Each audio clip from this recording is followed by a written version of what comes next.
संसार एक प्रयोगशाला है जहां आत्मा को खुद को अनुभव करना है।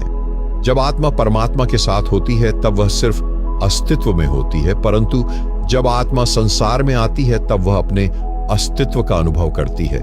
जैसे कोई आंख हो जो देख सकती है पर वह खुद को नहीं देख सकती। उसे देखने के लिए एक दर्पण चाहिए, एक परावर्तन चाहिए। संसार वही दर्पण है।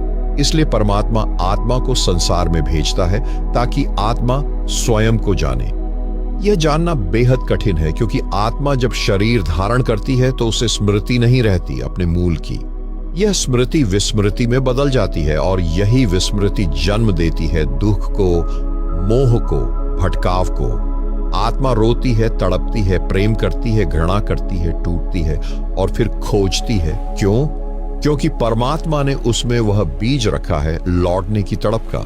जैसे समुद्र से उठती है लहर, वह समुद्र से अलग नहीं होती, परंतु फिर भी वह खुद को अलग मानती है। लहर का जन्म समुद्र से हुआ, उसका अस्तित्व समुद्र में है और उसका अंत भी उसी में है। आत्मा भी ऐसी ही है।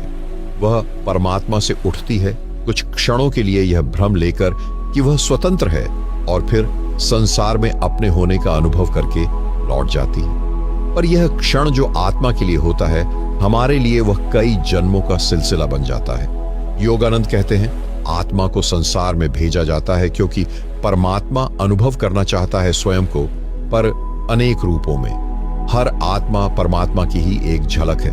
हर आत्मा एक प्रयोग है, प्रेम का, करुणा का, मोह का, द्वेष का और अंततः मुक्ति का।